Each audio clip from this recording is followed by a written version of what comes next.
बच्चों, आज हम क्लास 11 की अकाउंटेंसी का सेकंड चैप्टर करने जा रहे हैं। फर्स्ट चैप्टर हम कंप्लीट कर चुके हैं। देखिए, सेकंड चैप्टर है बेसिक अकाउंटिंग टर्म्स। इसमें हम वो टर्म्स पढ़ेंगे, उनका मीनिंग समझेंगे जो कि बिजनेस वर्ल्ड में वाइडली यूज होते हैं। मतलब ट्रांजेक्शन्स को रिकॉर्ड करने से पहले, अकाउंटिंग शुरू करने से पहले आप इन टर्म्स को अच्छी तरीके से समझ लीजिए। हर एक टर्म का एक स्पेसिफिक मीनिंग होता है जो कि आपको पता होना चाहिए। तो बेसिक जो टर्म्स हैं अकाउंटिंग से रिलेटेड, उन्हें कहा जाता है अकाउंटिंग टर्मिनोलॉजी। तो शुरुआत करते हैं। सबसे पहला जो टर्म है वो है एंटिटी। तो देखिए, एंटिटी का मतलब क्या होता है? एंटिटी का मतलब होता है सेपरेट एग्जिस्टेंस। देखिए, something that exist separately and has a clear identity of its own. मतलब जिसका अपना पृथक अस्तित्व है। ये एक सिंगल पर्सन भी हो सकता है, कोई संस्था भी हो सकती है, जो कि एक लीगली रिकॉग्नाइज्ड ऑर्गेनाइजेशन है। तो entity means an economic unit. एक ऐसी इकोनॉमिक यूनिट जो कि एक व्यक्ति भी हो सकता है और कोई कंपनी या कोई कंसर्न, कोई एंटरप्राइज, कोई बिजनेस भी हो सकता है। इसको हम बिजनेस एंटिटी और नॉन बिजनेस एंटिटी में क्लासिफाई करते हैं। तो दो प्रकार की एंटिटी हैं। बिजनेस एंटिटी का मतलब क्या है? A business entity means an economic unit which is formed for earning income by providing service और सेलिंग गुड्स। मतलब एक ऐसी संस्था, ऐसा संस्थान जो कि लाभ कमाने के उद्देश्य से जिसका निर्माण किया गया है। जिसमें जैसे आप देख लीजिए, किसी कंपनी का नाम है एलजी है, रिलायंस है, विप्रो है, मारुति सुजुकी है।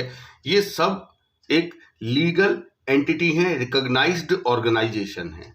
तो एक व्यक्ति भी एंटिटी होता है और जो रिकॉग्नाइज्ड ऑर्गेनाइजेशन है, जो कि लीगल यूनिट है, उनको भी एंटिटी कहा जाता है।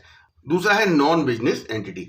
देखिए, ये भी एक लीगल रिकॉग्नाइज्ड ऑर्गेनाइजेशन है, लेकिन इस ऑर्गेनाइजेशन का उद्देश्य लाभ अर्जित करना नहीं है। A non business entity means an entity which is formed not to earn profit but to render services to its member and to the society. मतलब ऐसी कोई भी संस्था या ऑर्गेनाइजेशन जिसको बनाया गया है, जिसका रजिस्ट्रेशन करवाया गया है, लेकिन उसका उद्देश्य लाभ अर्जित करना नहीं है। जैसे क्लब बनाया गया है, चैरिटेबल हॉस्पिटल बनाया गया है, पब्लिक लाइब्रेरी है, रिलीजियस इंस्टीट्यूशन है। तो ये इनका उद्देश्य लाभ अर्जित करना नहीं होता है, लेकिन फिर भी इनका एक सेपरेट लीगल एग्जिस्टेंस होता है। तो सेपरेट लीगल एग्जिस्टेंस को प्रैक्टिकली समझने के लिए एक चीज देखिए आप। मान लीजिए कोई पर्सन है, उसका नाम है मिस्टर राम।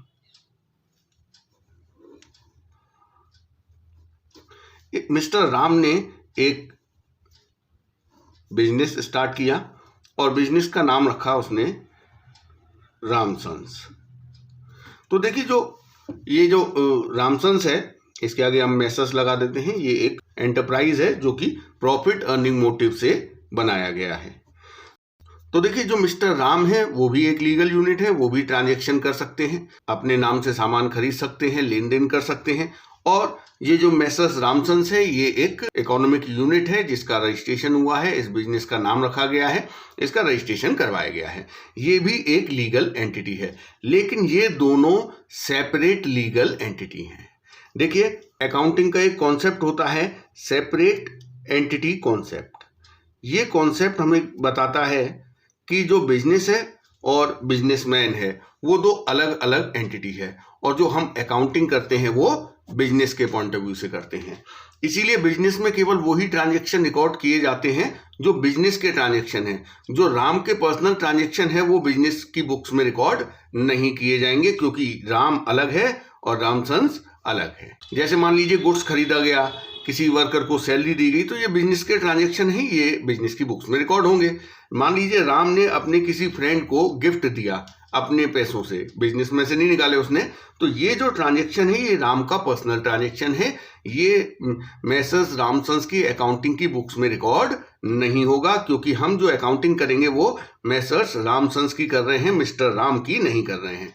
इसका मतलब मैसेज रामसंस एक सेपरेट लीगल एंटिटी है जिसकी अपनी खुद की पहचान है, खुद का अस्तित्व है, और अकाउंटिंग इसी के पॉइंट ऑफ व्यू से की जाती है।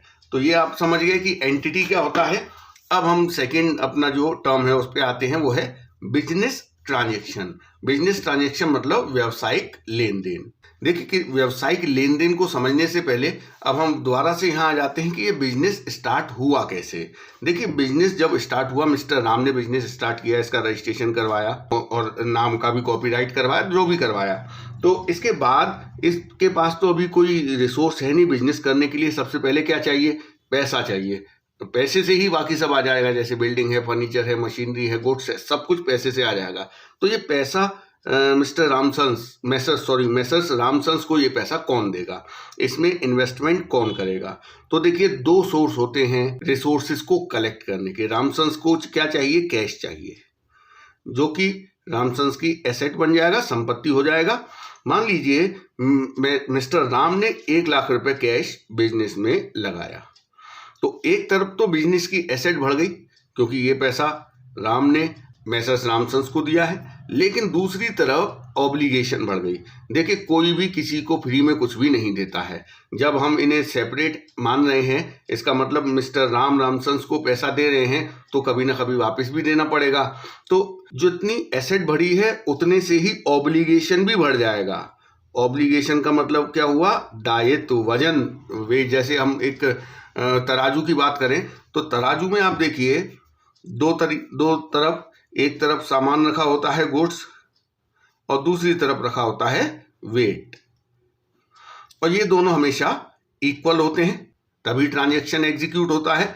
तो इसी प्रकार जैसे बिजनेस में एसेट बढ़ेगी उतना ही बिजनेस के ऊपर वजन भी आएगा, ऑब्लिगेशन आएगा कि कभी ना कभी ये पैसा मैसर्स रामसंस को लौटाना पड़ेगा। किसको? मिस्टर राम को। लेकिन इस ऑब्लिगेशन की कोई टाइम फ्रेम नहीं है। ऐसा नहीं है कि मैसर्स रामसंस को ये 1 लाख रुपए मिस्टर राम को 1 साल में लौटाना है या 2 साल में। लौटाने की कोई टाइम लिमिट नहीं है। ये बिजनेस जब बंद होगा तो ये पैसा अपने आप मिस्टर राम के पास आ जाएगा। तो इसको कहा जाता है कैपिटल। तो एक तरफ कैश बढ़ा, दूसरी तरफ 1 लाख रुपए से कैपिटल इंक्रीज हो गई। कैपिटल भी एक तरीके से लायबिलिटी है, लेकिन इसके लिए लायबिलिटी वर्ड, दायित्व शब्द का इस्तेमाल इसलिए नहीं करते हैं क्योंकि कैपिटल जो लगाई है वो बिजनेसमैन ने लगाई है और इस लायबिलिटी को एक पर्टिकुलर टाइम पीरियड के बाद नहीं लौटाना है। बिजनेस जब बंद होगा तभी ये पैसा मिस्टर राम के पास वापस आएगा। तो मान लीजिए मैसर्स रामसंस को 2 लाख की जरूरत थी, 1 लाख तो ओनर ने दे दिया जो कि कैपिटल कहलाएगा। 1 लाख रुपए और चाहिए, वो 1 लाख भी आ गया, लेकिन वो 1 लाख राम ने नहीं दिया, राम के एक फ्रेंड ने ये पैसा दिया है। और राम का फ्रेंड अगर वो पैसा देता है तो वो एक एक्सटर्नल लायबिलिटी है। देखिए 2 प्रकार की लायबिलिटी होती हैं, 2 प्रकार के ऑब्लिगेशन है, एक है इंटरनल और एक एक्सटर्नल।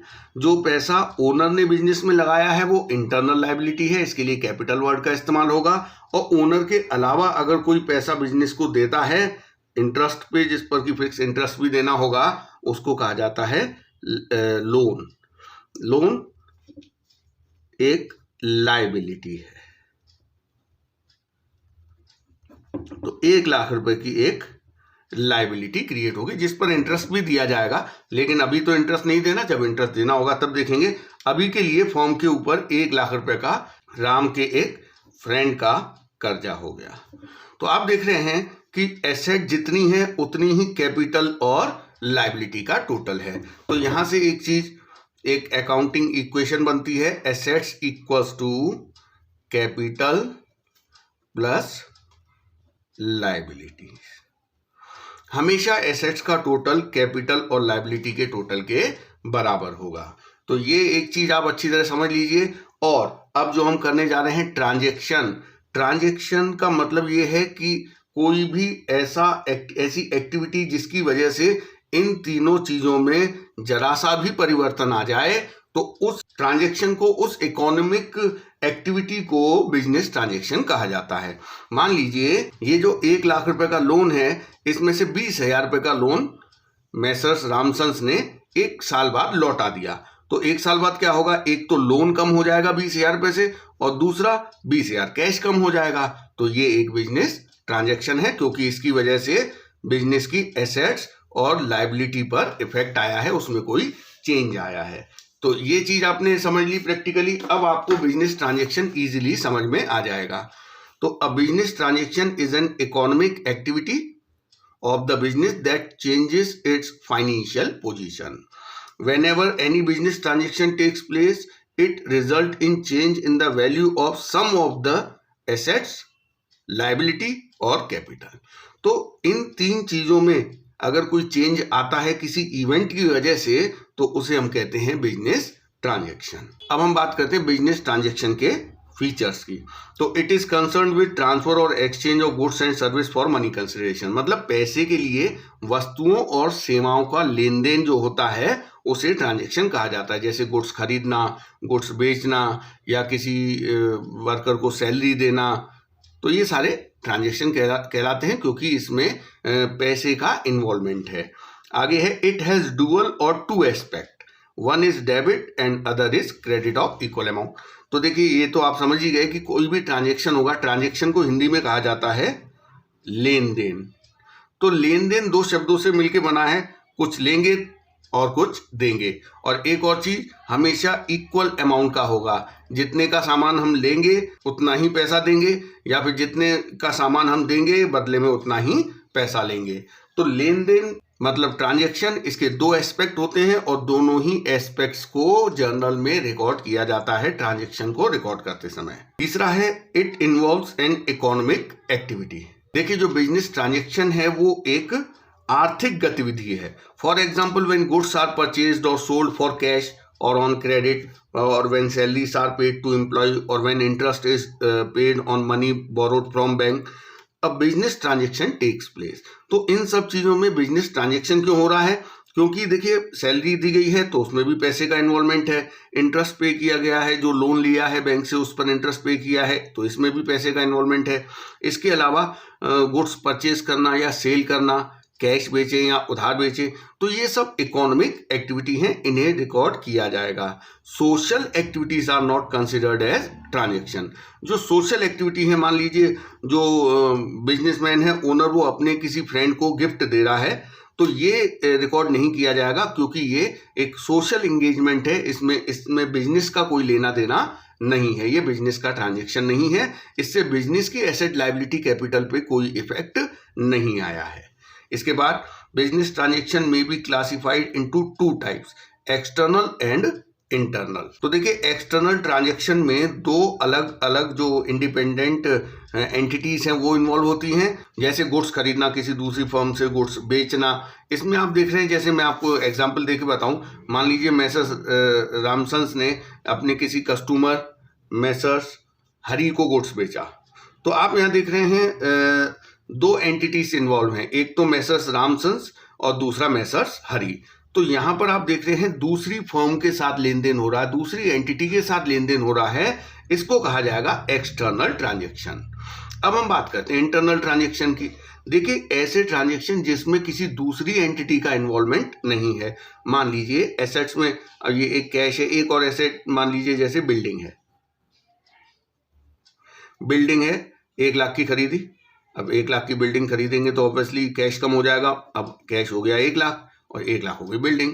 तो अब ये तो एक ट्रांजेक्शन हो गया, क्योंकि बिल्डिंग खरीदी है तो किसी से खरीदी होगी तो एक दूसरी एंटिटी का इन्वॉल्वमेंट हो गया। अब मान लीजिए ये जो बिल्डिंग खरीदी है, 1 साल बाद इस बिल्डिंग पर हमने डेप्रिसिएशन लगाया। डेप्रिसिएशन मतलब fall in the value of asset due to regular usages, मतलब उपयोग करने की वजह से इसकी मूल्य में कमी आ गई। मान लीजिए अब इसकी वैल्यू रह गई 90,000, इट मीन्स इस पर कितना डेप्रिसिएशन लग गया? 10,000। तो ये जो डेप्रिसिएशन लगाया गया है इससे हमारी बिल्डिंग की वैल्यू कम हो जाएगी, लेकिन यहाँ पर किसी दूसरी एंटिटी का, दूसरी फर्म का इन्वॉल्वमेंट नहीं है। यहाँ पर ये जो ट्रांजेक्शन है ये रामसन्स के फर्म के अंदर का ही ट्रांजेक्शन है, बाहर का कोई व्यक्ति इसमें इन्वॉल्व नहीं है डेप्रिसिएशन चार्ज करने में।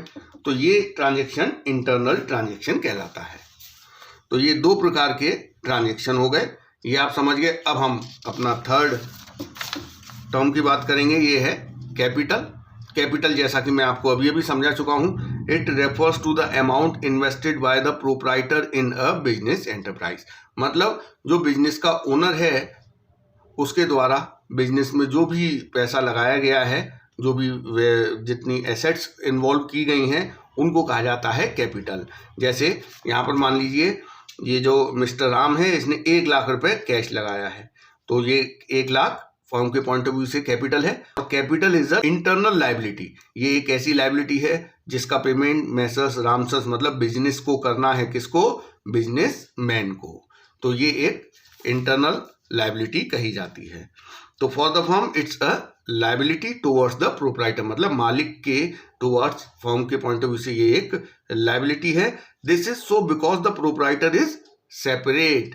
ऐसा क्यों माना गया है? क्योंकि बिजनेसमैन और बिजनेस को अलग अलग एंटिटी माना जाता है। अगर ये एक ही होते तो फिर उस कंडीशन में तो कैपिटल नाम की कोई लायबिलिटी होती ही नहीं, लेकिन बिजनेस और बिजनेसमैन दो अलग अलग एंटिटी हैं। तो capital is the amount with the help of which goods and assets are purchased in the business।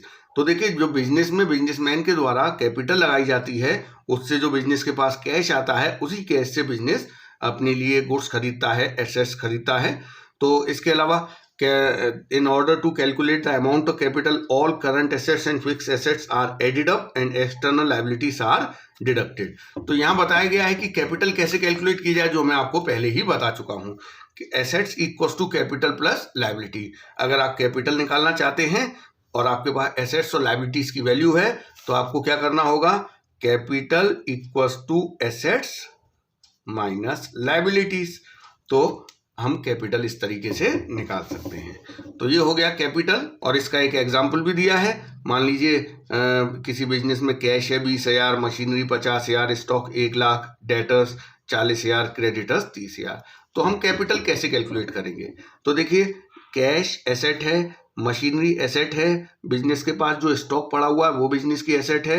Debtors वो लोग होते हैं जिनसे बिजनेस को पैसा लेना है, जो बिजनेस के कस्टमर्स हैं जिनको बिजनेस ने उधार सामान बेचा है, उनसे बाद में पैसा मिलेगा। तो ये डेटर्स बिजनेस के पॉइंट ऑफ व्यू से एसेट है।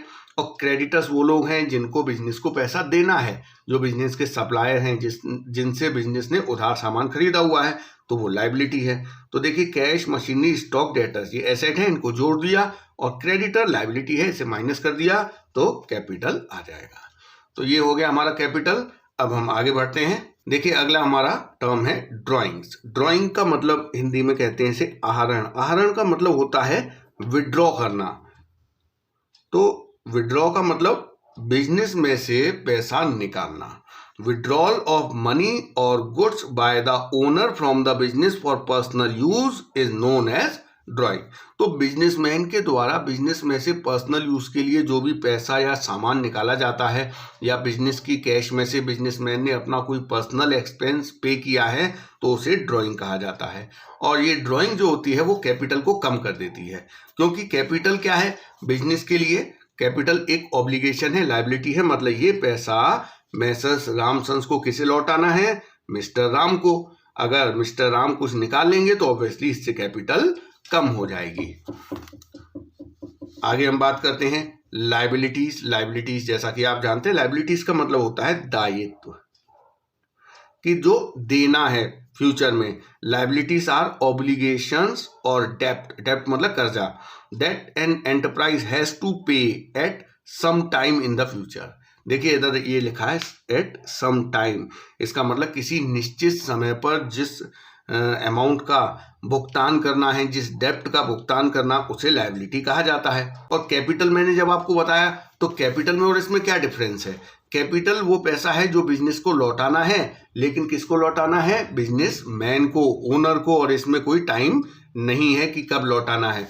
लेकिन लायबिलिटी एक पर्टिकुलर टाइम पीरियड पर लौटानी होती है फ्यूचर में। It is the amount owed by the business, मतलब जो बिजनेस के ऊपर कर्जा है। और ये जो लायबिलिटीज है इसको क्लासिफाई किया गया है नॉन करंट और करंट। करंट का मतलब होता है चालू दायित्व। चालू मतलब जो रनिंग में रहता है, ऐसी लायबिलिटी जिसको विद इन 12 मंथ लौटाना है।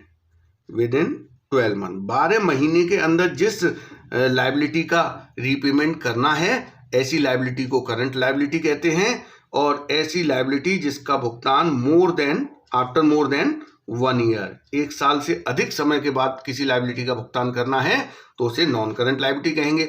जैसे मान लीजिए बिजनेस ने गुड्स खरीदा है अपने किसी सप्लायर से, तो सप्लायर जनरली 2 महीने, 3 महीने, 4 महीने की उधारी देते हैं। तो जो सप्लायर हैं वो क्या बन गए बिजनेस के क्रेडिटर्स।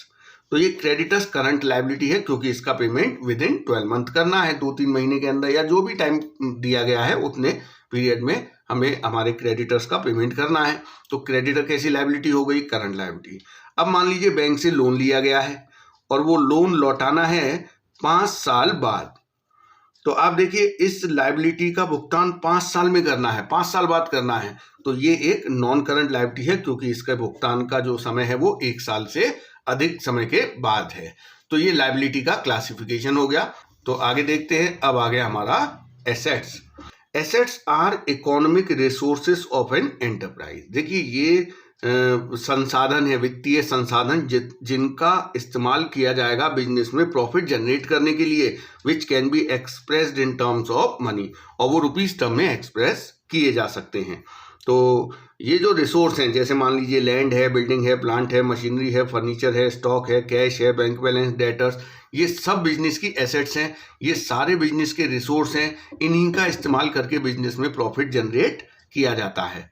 अगर बिजनेस के पास बिल्डिंग नहीं होगी तो भाई ऑफिस कहाँ खोलेंगे, स्टॉक नहीं मेंटेन करेंगे तो भाई फिर गुड्स बेचेंगे क्या, इसके अलावा अगर कैश नहीं होगा तो खरीदेंगे कैसे, बैंक बैलेंस नहीं होगा। तो ये सारी एसेट्स हैं, रिसोर्सेस हैं जो कि यूज किए जाते हैं बिजनेस में प्रॉफिट जनरेट करने के लिए।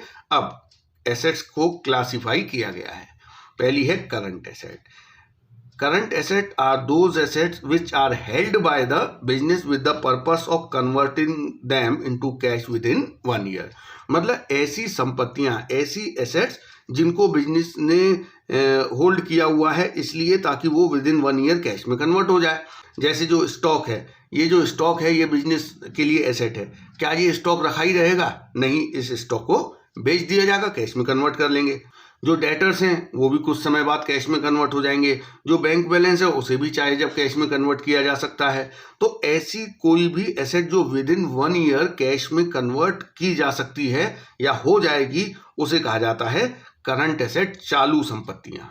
लेकिन देखिए जो लैंड है, बिल्डिंग है, मशीनरी है, इनको कैश में कन्वर्ट करने के लिए खरीदा नहीं हुआ है, इनको तो लंबे समय तक उपयोग करने के लिए, बिजनेस में उपयोग करने के लिए खरीदा गया है। तो इनको करंट एसेट नहीं कहते हैं, इन्हें कहते हैं non current asset. Those asset which are held for long term use, ये लंबे समय तक उपयोग करने के लिए इनको खरीदा गया है, इनको रीसेल नहीं किया जाएगा। लेकिन जो स्टॉक है वो रीसेल हो जाएगा, कैश में कन्वर्ट हो जाएगा। डेटर्स, जो गिवन टाइम पीरियड है, हमारे जो डेटर्स हैं जिनको हमने उधार सामान बेचा है, वो एक पर्टिकुलर टाइम पीरियड के अंदर हमें पेमेंट कर देंगे। इट मींस डेटर्स भी कैश में कन्वर्ट हो जाएंगे। तो ये है नॉन करंट एसेट। आगे देखते हैं। अब देखिए नॉन करंट एसेट जो हेड है उसके अंदर ही फिक्स्ड एसेट्स आती हैं, और फिक्स्ड एसेट्स भी 2 प्रकार की हैं, tangible asset and intangible asset.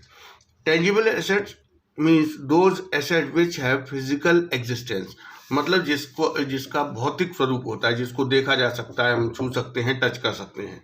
जैसे प्लांट है, मशीनरी है, लैंड, बिल्डिंग, फर्नीचर, मोटर, ये सारी जो एसेट्स हैं इनका फिजिकल एग्जिस्टेंस होता है, इसीलिए इन्हें कहा जाता है टेंजिबल फिक्स्ड एसेट। तो देखिए जैसे टेंजिबल है ऐसे ही कुछ फिक्स्ड एसेट्स ऐसी होती हैं जो कि लॉन्ग टर्म तक बेनिफिट तो देती हैं लेकिन उनका फिजिकल एग्जिस्टेंस नहीं होता है।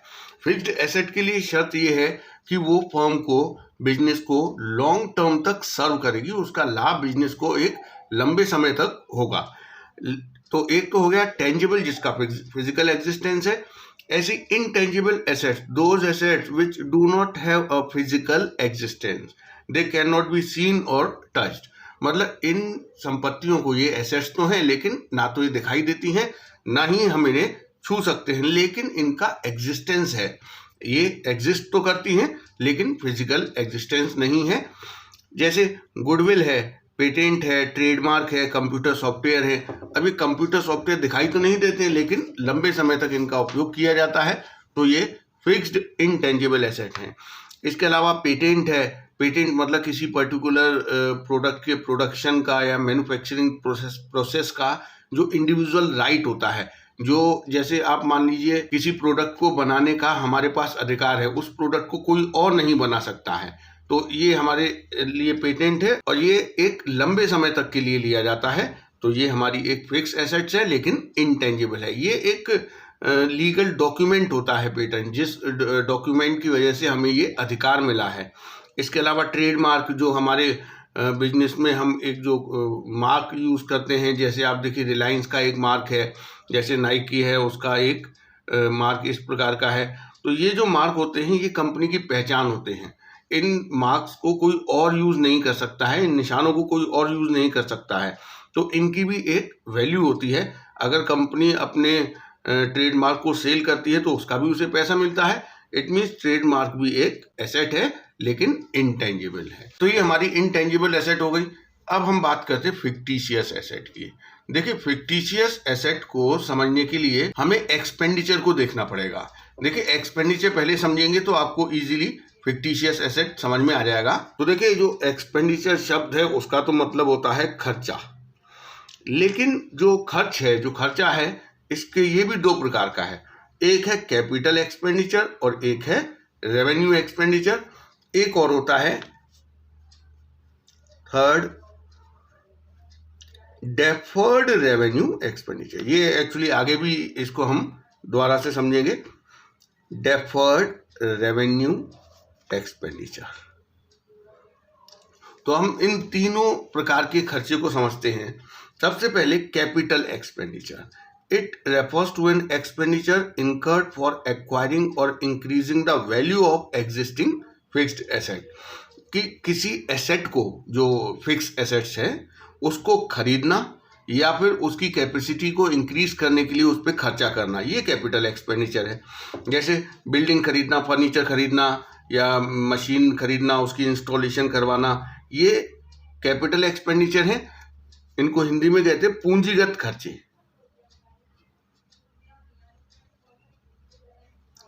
देखिए, ये जो कैपिटल एक्सपेंडिचर होते हैं इसका बेनिफिट एक लंबे समय तक मिलता है और कैपिटल एक्सपेंडिचर से एसेट जनरेट होती है। जैसे आपने बिल्डिंग खरीदी तो ये कैपिटल एक्सपेंडिचर है और बिल्डिंग जो आपकी इस एक्सपेंडिचर की वजह से क्रिएट हुई है, जो एसेट इंक्रीज हुई है, इसका बेनिफिट हमें एक लॉन्ग टर्म तक मिलेगा। 5 साल, 10 साल, 20 साल, जब तक बिल्डिंग चलेगी, या मशीनरी है, फर्नीचर है, लंबे समय तक ये इसका हमें बेनिफिट मिलता है।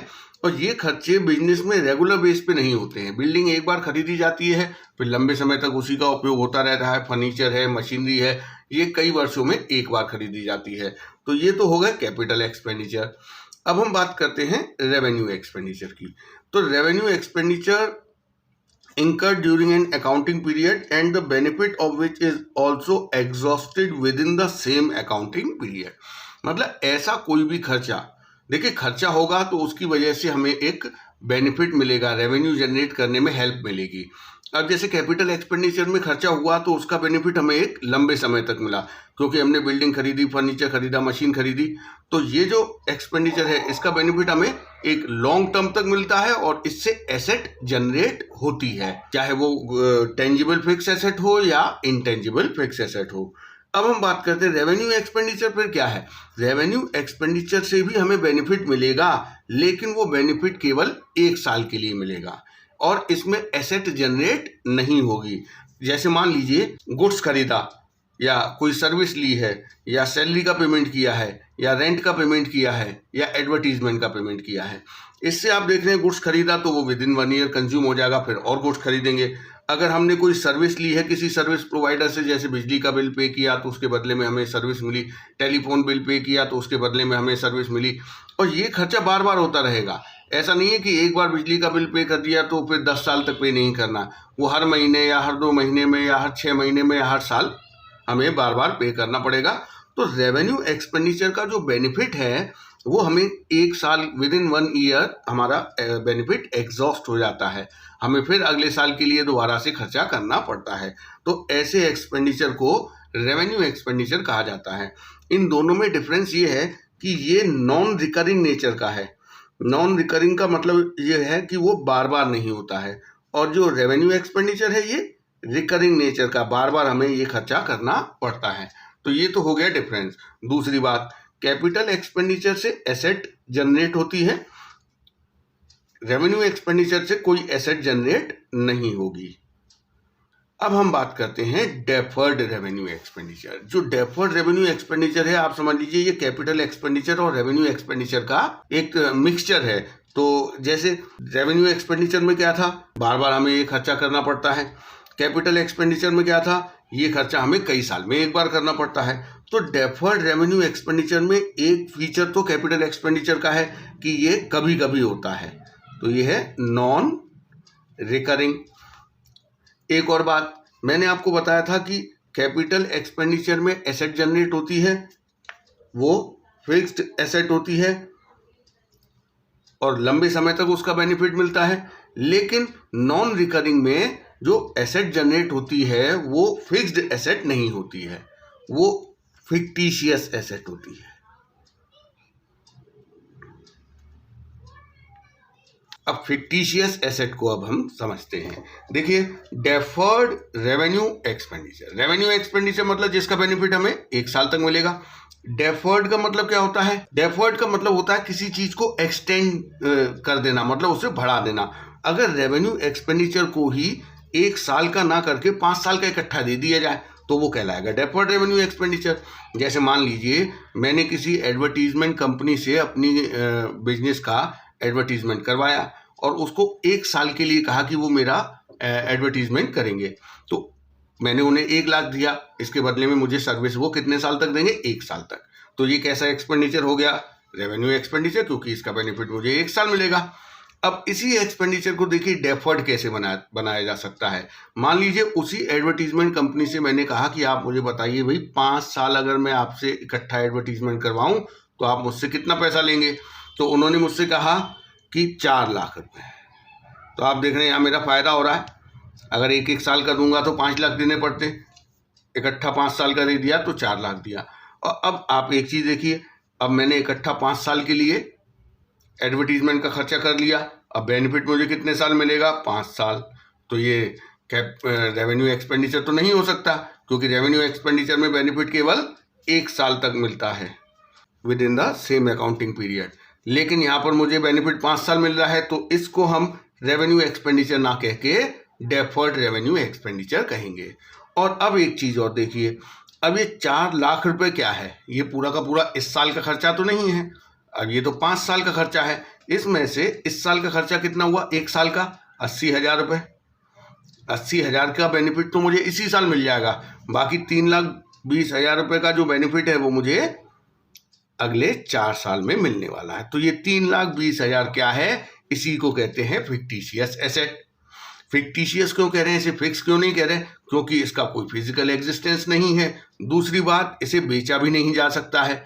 मैं अपना एडवर्टीजमेंट का एक्सपेंडिचर जो मैंने किया है, इसका बेनिफिट मुझे मिलेगा आने वाले 4 साल में, लेकिन इस बेनिफिट को मैं किसी दूसरे के फेवर में ट्रांसफर नहीं कर सकता हूं। तो ये जो डेफर्ड एक्सपेंडिचर है, इससे एक जो एसेट क्रिएट होती है उसे कहते हैं फिक्टिशियस एसेट, जो कि यहाँ लिखा हुआ है।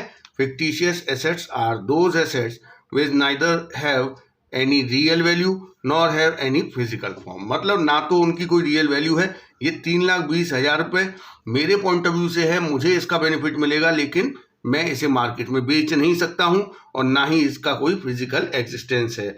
But are called asset on the basis of legal ground. Asset क्यों कहा जा रहा है, क्योंकि मेरे लिए तो ये बेनिफिट फ्यूचर में मिलने वाला है, और फ्यूचर में मिलने वाला कोई भी बेनिफिट एसेट कहलाता है। These assets are neither tangible asset और इनटेंजिबल।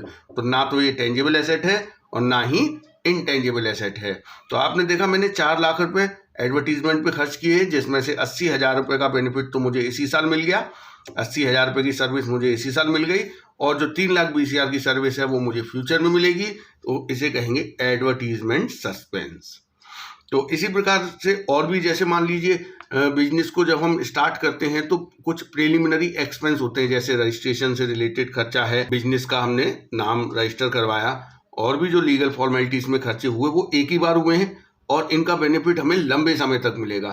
तो ये भी फिक्टिशियस एसेट कहलाते हैं और डेफर्ड रेवेन्यू एक्सपेंडिचर की वजह से जनरेट होते हैं। तो ये हो गए आपके एक्सपेंडिचर। तो देखिए इसके बाद जो अगला है वो एक्सपेंस है, और इस एक्सपेंस को आप ये समझ लीजिए जो रेवेन्यू एक्सपेंडिचर है उसी को एक्सपेंस कहा जाता है।